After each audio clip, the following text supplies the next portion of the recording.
Well, there's been a lot of talk lately about silver suddenly sitting at the center of politics, futures markets, inflation fears, and this idea that a major breakout is about to happen. So, in this video, we're going to separate the real signal from the loud noise, and you are going to walk away feeling a lot smarter, calmer, and more confident about what is actually happening to silver right now. Today is Saturday, April 25th, New York time. Drop a comment below with the day and date you're watching from, because I'm always curious how fast these updates move through the community. And if you value this kind of work, subscribe and comment Our John AG so I know you're with us. So, in case you haven't heard the buzz going around, the basic claim is that silver is up, gold is up, policymakers are suddenly talking about critical minerals, the futures exchange is lowering margin requirements, and the physical silver market is still sitting in a multi-year deficit. And if you just hear those pieces in one breath, it sounds like everything is lining up at the same time. And honestly, some of it is real. That's the important part. This is not one of those situations where the whole story is fake from top to bottom. Silver really is now part of the U.S. critical minerals conversation. The U.S. and Europe really did announce a new critical minerals action plan. Margin requirements on precious metals futures really were adjusted lower, and the silver market really has been running tight. However, and this is the part people tend to skip, real facts can still be turned into exaggerated conclusions. You can take a true policy document, a true margin change, and a true supply deficit, stack them together, and then make a leap that the original facts do not actually prove. So that's what we need to unpack. Let's start with the price action, because that's what catches everyone's attention first. Silver had been moving higher, gold had also been moving higher, and silver was showing more energy on the day than gold. On the surface, that makes the story feel urgent, because people see green candles and then they want a reason. They want to know, okay, what changed? And the answer is not just one thing. This is not as simple as silver went up because one headline came out. Markets rarely work that cleanly. What we have here is a cluster of factors. You have inflation nerves, you have geopolitical tension, you have policy language around critical minerals, you have futures margin cuts, you have a physical market that is not fully healed from earlier stress. All of that gets mixed together. But we should not confuse a mixed setup with a guaranteed outcome. That's the first big distinction. A market can have several bullish ingredients and still chop around, pull back, frustrate traders, and punish anyone who uses too much leverage. So if someone tells you, this means silver has to explode immediately, you should slow down and ask, what exactly proves that? Because when you look closer, the biggest story is not the one-day move. The bigger story is that silver is now being pulled into a much larger conversation about supply chains, national security, manufacturing, trade rules, and strategic materials. And that is different from the old silver story most people are used to. For years, silver was mostly discussed in three buckets. It was money. It was an inflation hedge. It was an industrial metal. But now, there's a fourth bucket forming, and that is policy. When governments start treating a material as strategically important, that can change how investors think about it. It doesn't automatically change the price tomorrow morning, but it changes the map. So let's look at the critical minerals piece first. A new US-Europe action plan was announced around critical minerals supply chains. The language in that plan matters because it talks about tools like border-adjusted price floors, standards-based markets, price gap support, offtake agreements, and stockpiling cooperation. That sounds boring at first, but it's not boring at all. A price floor, in plain English, is basically a way of saying, we don't want strategically important materials to be priced so cheaply by distorted markets that domestic producers can't survive. So instead of letting the lowest cost supplier dominate forever, governments look for ways to support trusted supply chains. That's the theory. Now, here's where the story gets interesting, but also where we have to be careful. The action plan talks about selected critical minerals. Silver is on the US critical minerals list. Therefore, silver could be relevant to future discussions. But that does not mean the plan already created a silver price floor. It does not mean silver has been selected. It does not mean a new silver floor is active. That is the logical gap. And I want you to really hear that, because this is how market narratives get overheated. Step 1, silver is a critical mineral. True. Step 2, the action plan discusses price floors for certain critical minerals. True. Step 3, therefore silver definitely gets a price floor. Not proven. It might happen later. It might not. It might apply to other materials first. It might apply only to specific supply chains, not the metal sitting in your safe.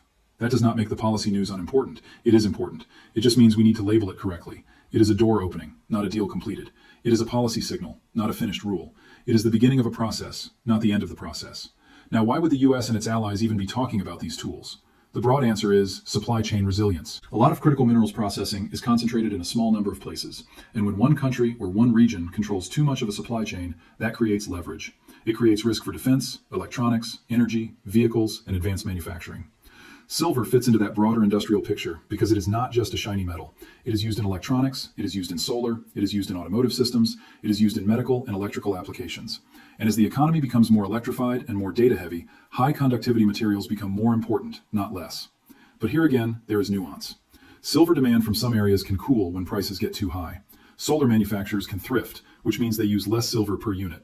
Some applications can substitute. Jewelry buyers can back away. Silverware demand can get hit. So the demand side is not just a straight line upward forever. That's why the physical market is so interesting right now.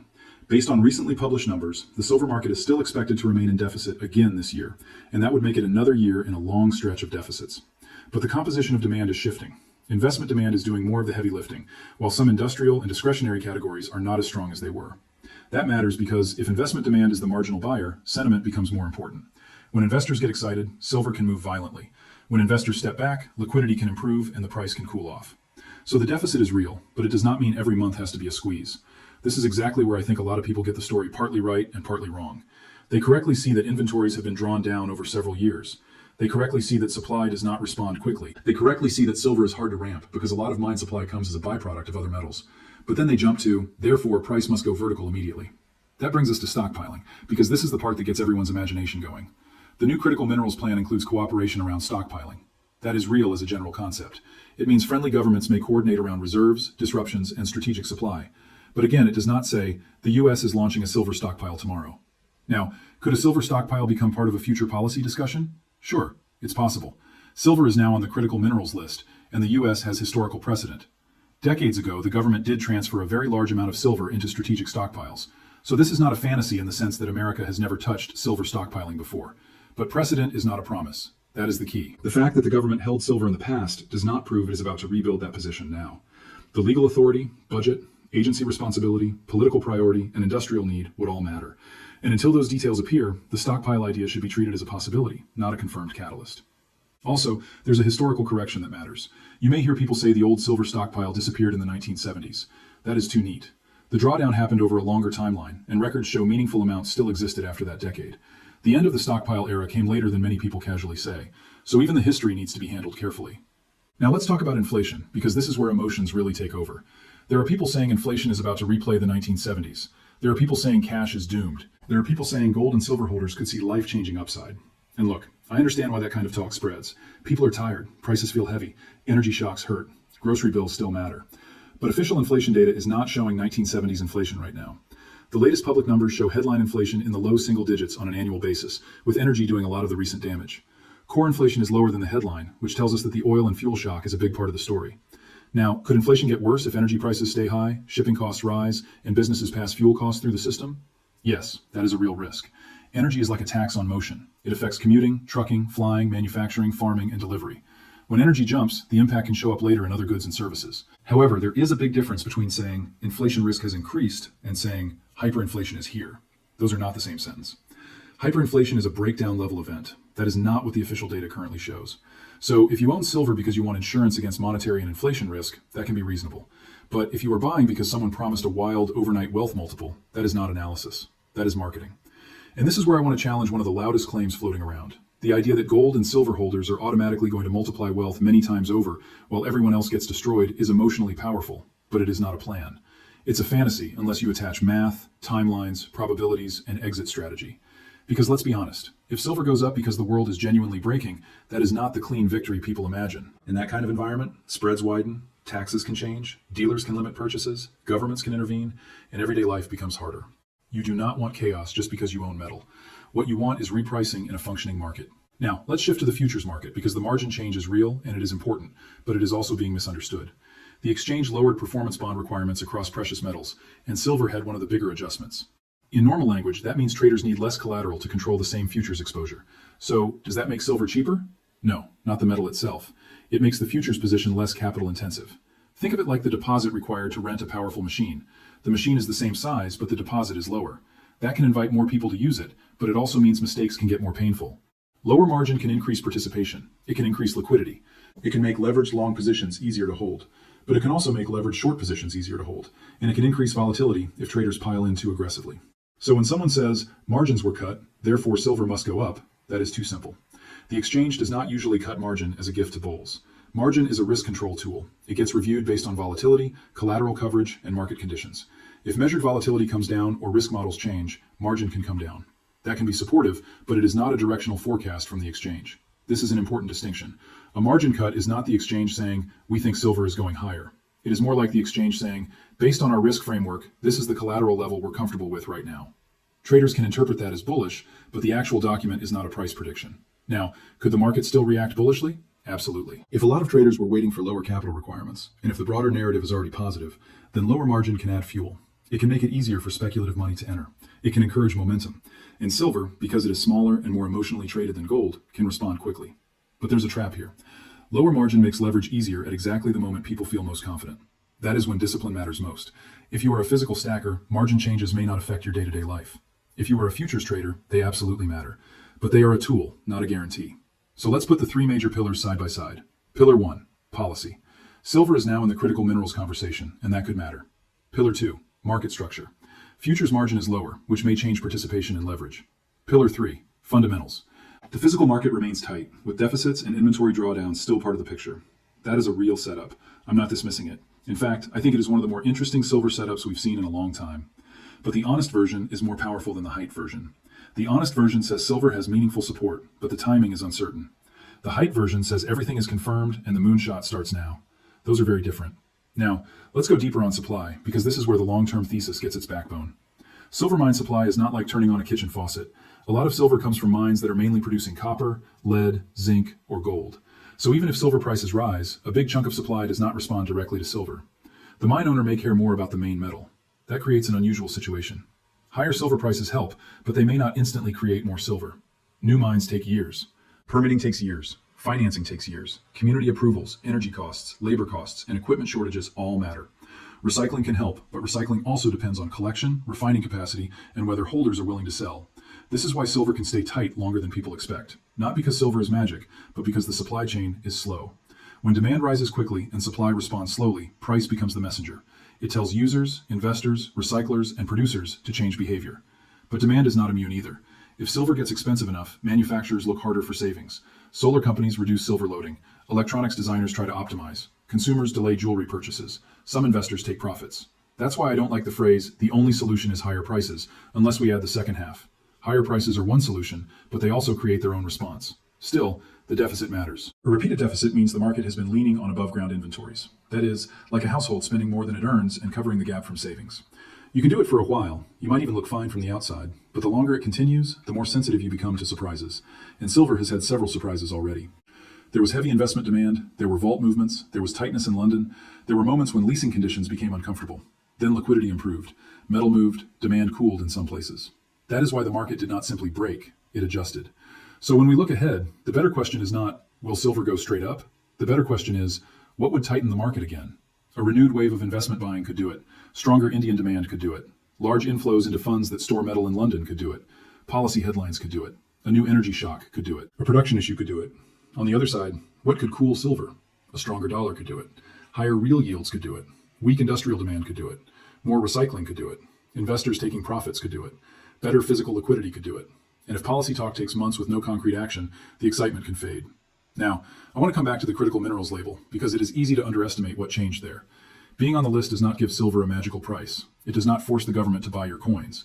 But it does put silver into a framework where policymakers can talk about supply risk, national security, economic security, and industrial dependence. That could also create conflict, because if silver prices rise too much, downstream users complain. Solar companies do not want expensive silver. Electronics manufacturers do not want expensive silver. Defense contractors do not want unstable input costs. So policymakers are not simply trying to make silver investors rich. They are trying to secure supply at tolerable cost. That is why a price floor, if it ever applies to silver, would not be designed like a meme stock pump. It would likely be designed around supply chain incentives, domestic production, allied sourcing, and protection against distorted pricing. It could help producers. It could affect import economics. It could support projects, but it could also raise costs for users. The same is true for offtake agreements.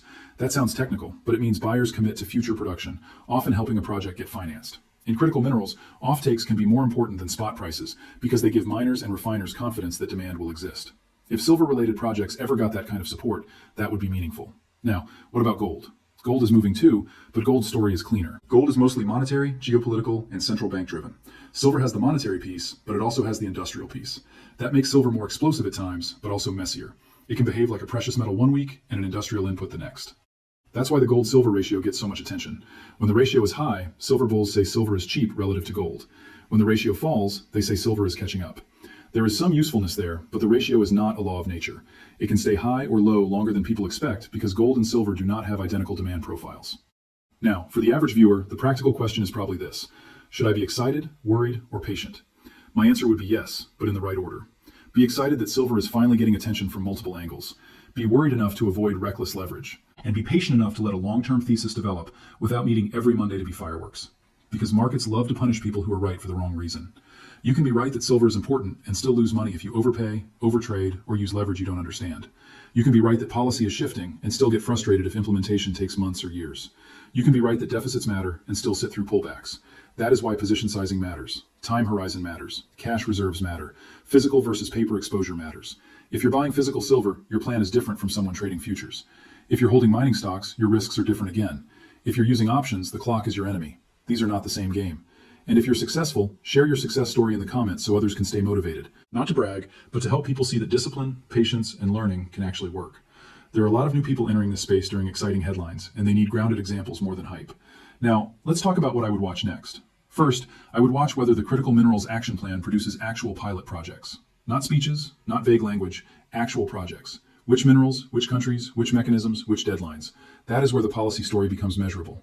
Second, I would watch whether silver is mentioned specifically in any implementation language. This is the big one. Silver being on the list is important, but silver being named in a price mechanism, stockpiling program, or offtake support would be a different level of importance. Until then, the silver-specific angle remains an informed possibility. Third, I would watch physical liquidity, not just price, but availability. Are premiums widening? Are large bars moving?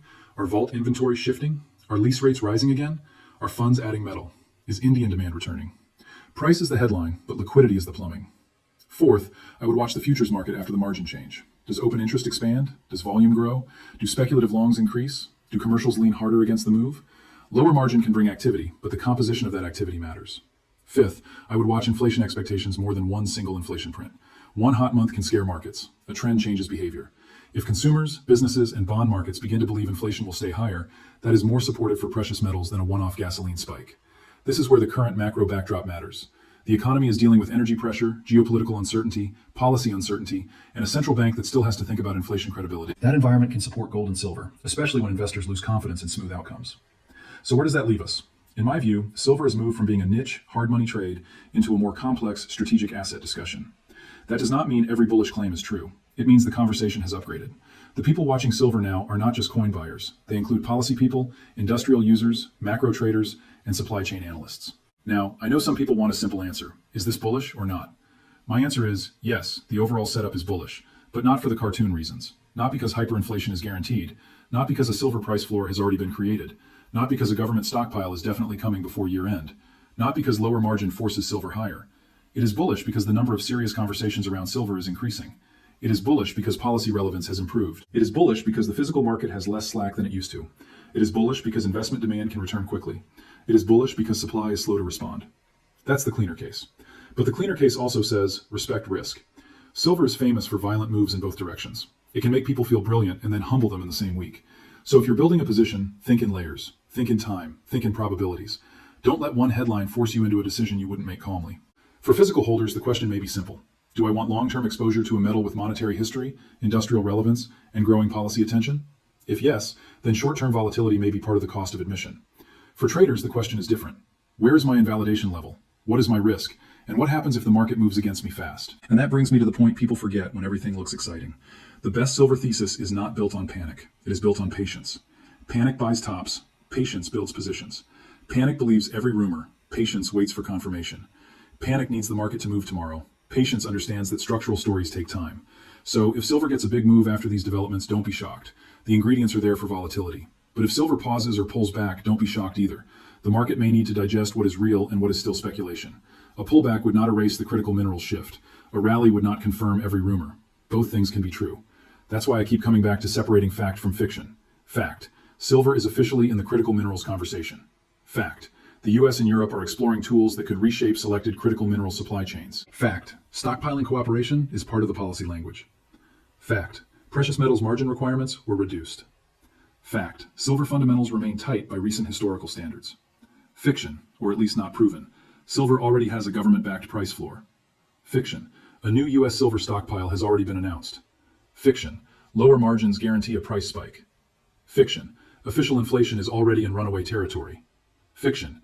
Anyone can promise massive wealth multiples with certainty. Now, for anyone new here, I'm not saying you should rush out and buy anything. I'm saying you should understand the moving pieces before the crowd turns them into slogans. Silver is not just a chart. It is policy, supply, demand, psychology, leverage, and history all colliding at once. So here's the way I'd frame the current moment. Silver is not confirmed to be under a new price floor, but it is closer to policy relevance than it was before. Silver is not guaranteed to squeeze, but the market still has tightness beneath the surface. Silver is not immune to pullbacks, but the long-term supply response remains slow. Silver is not a magic ticket, but it is becoming harder to ignore. That, to me, is the real news. Not just that silver was green on the screen, not just that gold was moving, not just that traders are excited. The real news is that silver's role is expanding. It is being discussed as money, as an industrial input, as a critical mineral, as a strategic supply chain issue, and as an inflation hedge. That combination is rare. So, what should you do with that? Start by staying informed. Read beyond the headline. Ask whether a claim is confirmed or inferred. Ask who benefits from the narrative. Ask whether the timeline is days, months, or years. Ask what would prove the thesis wrong. A real thesis can survive questions. A sales pitch usually cannot. And if you've been holding silver for a long time, this is one of those moments where patience starts to feel less lonely.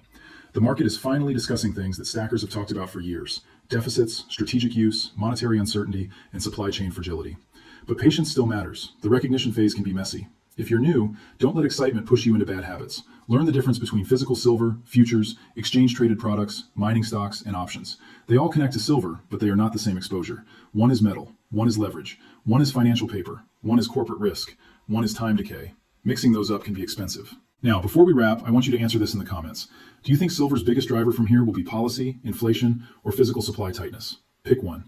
And if you think the answer is a combination, explain which one leads and which one follows. Because that is the real debate now. If policy leads, then we watch government documents and pilot programs. If inflation leads, we watch energy, wages, consumer expectations, and central bank behavior. If physical tightness leads, we watch vaults, premiums, lease rates, and investment flows. Each path has different signals. My personal view is that physical tightness is the foundation, policy is the accelerant, and inflation is the emotional trigger. The foundation matters most over time. The accelerant can change the speed. The emotional trigger can bring in the crowd. But if the foundation were weak, the rest would not matter as much. And that's why I'm paying attention without pretending every rumor is confirmed. I like silver's setup. I do not like sloppy certainty. I like the critical minerals angle. I do not like claiming a silver-specific price floor before it exists. I like lower margin as a liquidity factor. I do not like pretending it guarantees upside. I like the deficit story. I do not like ignoring demand weakness in certain categories. That is the balance. And in markets, balance keeps you alive. So, to put it all together, silver is having a moment because several streams are meeting in the same river. Policymakers are talking critical minerals. Traders are seeing lower capital requirements. Investors are watching inflation risk. Physical analysts are watching deficits and inventories. Long-term holders are seeing their thesis move closer to the mainstream.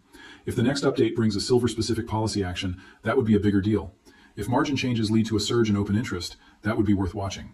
If inflation keeps moving through the system, metals may keep attracting attention. If physical liquidity tightens again, silver could become very sensitive very quickly.